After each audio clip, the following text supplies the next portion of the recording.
Coda is famous for its bright students and high-pressure coaching centers, but a darker energy pulses beneath the surface of its bustling streets. While thousands of young souls dream of a golden future, a predator stalks the alleyways, hiding in plain sight with a terrifyingly ordinary face. This isn't just a story about a crime. It's about a calculated, cold-blooded assault on the very idea of safety. Our antagonist isn't a hulking brute, but a young, tech-savvy, and deeply misogynistic individual who views women not as people, but as targets for his twisted games. He doesn't just want to hurt. He wants to humiliate and dominate, proving a point to a world he feels owes him everything. The tension begins to boil when a young woman's life is brutally cut short, sending shockwaves through the local community and the police department. This isn't a random act of violence, it's a statement.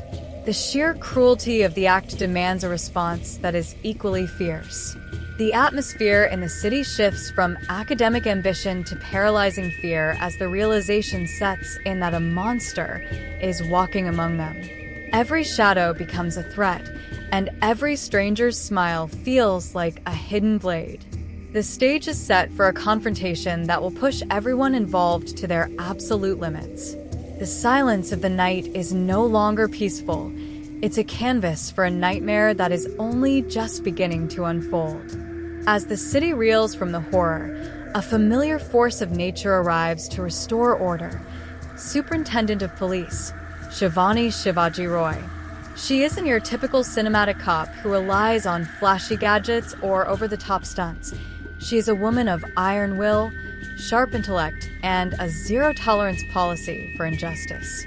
Shivani steps into the crime scene not just as an investigator, but as a protector who feels the weight of every victim's pain.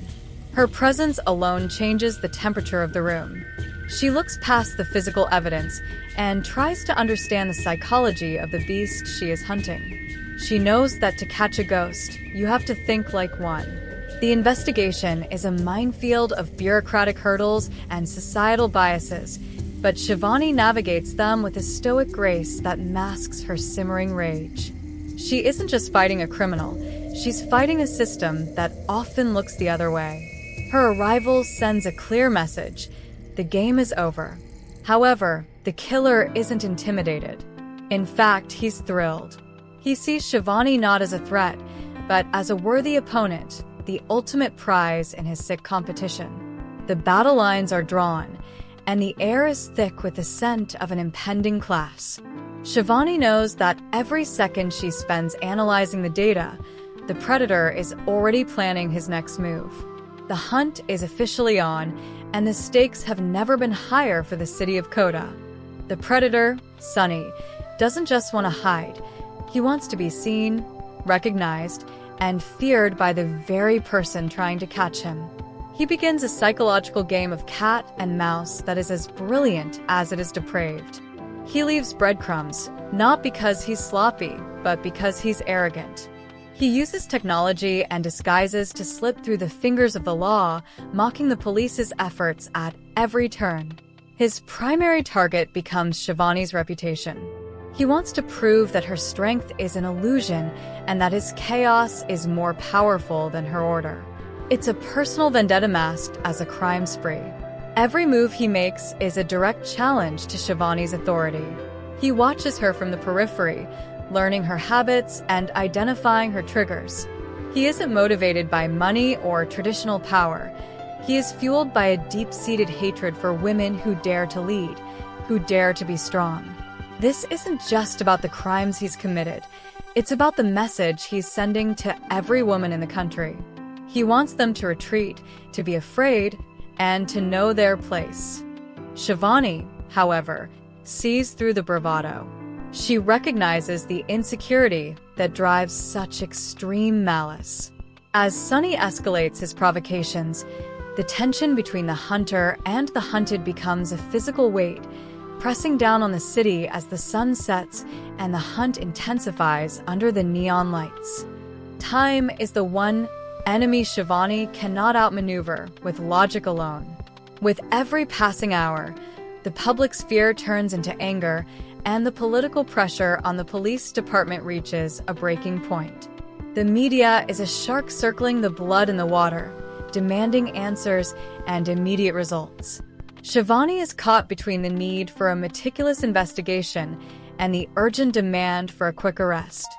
She knows that a rushed job could lead to a missed detail, letting the killer slip away forever. The weight of the entire city's safety rests squarely on her shoulders, yet she remains unyielding. Deep inside the station, the walls are covered with maps, profiles, and forensic reports. Shivani pushes her team to their breaking point, refusing to let fatigue cloud their judgment. She knows that Sunny is waiting for a slip-up, a moment of weakness he can exploit. The psychological toll is immense. She sees the faces of the victims whenever she closes her eyes, a constant reminder of what is at stake. The clock ticks loudly in the silence of the night, a rhythmic reminder that another life could be in danger at any moment. This isn't just a career-defining case, it's a battle for the soul of the city. Shivani's resolve is tested as she realizes that the monster she is chasing isn't just smart, he's incredibly adaptable, changing his skin like a serpent. To catch a killer who doesn't follow the rules, Shivani realizes she must look beyond the standard operating procedures.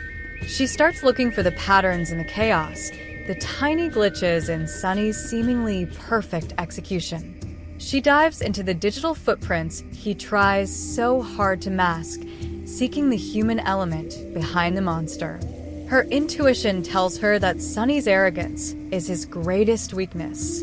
He craves validation, and that craving leaves a trail. Shivani begins to piece together his backstory, looking for the trauma or the entitlement that forged such a dangerous mind in such a young body. The breakthrough comes when she stops looking at what he did and starts looking at why he did it. Every victim was a symbol to him, a way to reclaim a perceived loss of power. By understanding his motivation, Shivani begins to predict his movements. It's a dangerous game of mental chess. She sets traps that aren't just physical, but psychological, designed to wound his ego and force him into making a mistake. The investigation moves from the streets into the digital realm and back again, a frantic search for the one piece of evidence that will stick. The air in the precinct is electric with a newfound hope, but Shivani remains grounded. She knows that a cornered animal is the most dangerous kind, and Sunny is starting to feel the walls closing in. Kota is no longer the city of dreams. It has become a city of locks and barred windows. The local economy falters as parents pull their children out of coaching centers, and the streets go quiet long before sunset. The atmosphere is thick with suspicion. Every delivery driver, every student, every neighbor is looked at with a newfound wariness. This is exactly what Sunny wanted, a society fractured by fear. He thrives in this environment, moving through the panic like a ghost. He uses the very fear he created to mask his movements, knowing that people are too afraid to look him in the eye. Shivani walks through these streets, feeling the palpable tension. She meets with the families of the victims, their grief fueling her determination. She doesn't offer empty promises. She offers her unwavering commitment to justice. The contrast between her calm, steady presence and the chaotic fear of the public is striking. She becomes a symbol of hope for the terrified residents, the only barrier between them and the darkness. However, she also knows that her visibility makes her a prime target. Sunny isn't just watching the city, he's watching her. He sees the way people look at her, and it enrages him. He decides to escalate his game, planning a move so audacious it will leave no doubt about who is really in control of Kota. In the modern age, no one is truly anonymous, not even a killer as careful as Sunny. Shivani enlists the help of tech experts to sift through mountains of data, looking for the digital breadcrumbs left by a man who thinks he's smarter than the machine. They track burner phones, encrypted messages, and blurred CCTV footage, slowly narrowing down the search area. It's a grueling process of elimination, requiring intense focus and a keen eye for detail. Every lead seems to go cold just as it gets warm, but Shivani refuses to give up. She knows the answer is there, hidden in the binary code. The search leads them into the dark corners of the internet, where hateful ideologies fester and grow. They find forums where Sunny might have radicalized himself, places where his brand of misogyny is celebrated.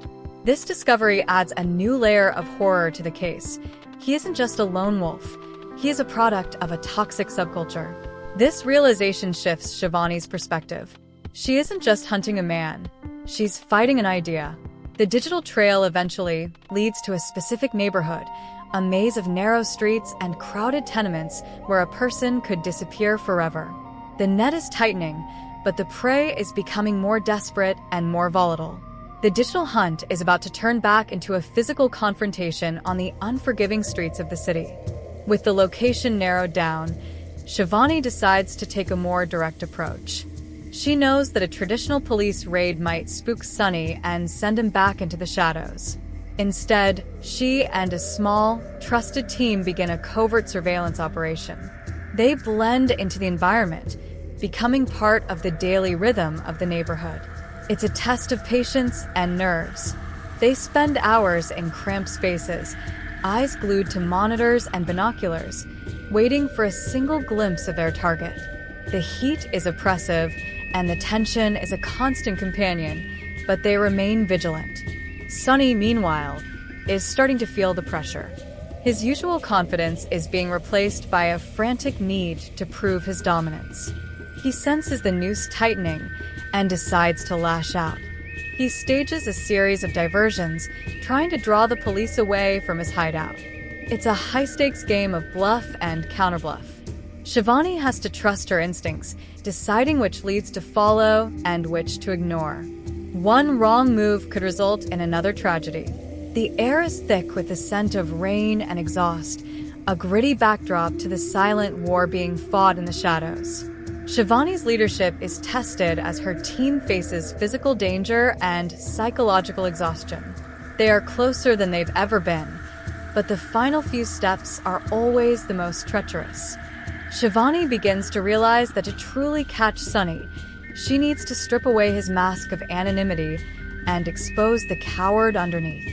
She understands that his violence is a shield for his own perceived inadequacies. During the long hours of the stakeout, she reflects on the nature of evil and the resilience of the human spirit. She isn't just a cop, she's a student of human nature. She knows that Sunny's need for an audience is his fatal flaw.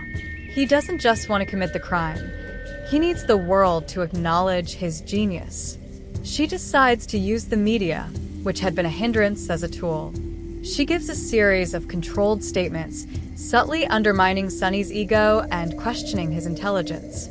She characterizes him not as a mastermind, but as a pathetic individual seeking attention. It's a risky strategy designed to provoke him into a rash action. It works. Sunny's rage boils over as he sees his carefully constructed persona being dismantled on national television. He loses his cool, making the very mistake Shivani had been waiting for. The psychological warfare is shifting in her favor, but she knows the physical confrontation is inevitable. The predator is now the prey, and he is looking for a way to bite back.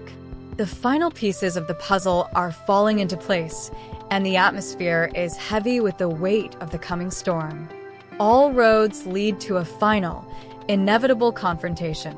The investigation, the digital hunt, and the psychological games have all converged onto a single point in time and space.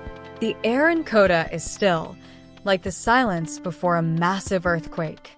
Shivani and her team move into position, their movements precise and coordinated. There is no room for error now. Every officer knows their role, and every exit is covered. The city holds its breath as the police close in on Sunny's final stronghold. This isn't about glory. It's about ending the nightmare that has gripped the city for too long. Inside the hideout, Sunny is a cornered rat, his arrogance replaced by a jagged, desperate energy. He is surrounded by the remnants of his crimes, a grim testament to the lives he has destroyed. Shivani leads from the front, her presence a beacon of justice in the dark, cramped corridors. She isn't afraid, she is focused. The hunt that began in the dark alleyways of Coda is reaching its conclusion. The tension is so thick you could cut it with a knife. As they breach the final door, the reality of the situation hits home. This is the moment where the hunter finally faces the beast. The journey has been long and exhausting, filled with pain and frustration, but the goal is finally within reach. The story of Coda's shadow is about to reach its turning point, leaving a lasting mark on everyone involved.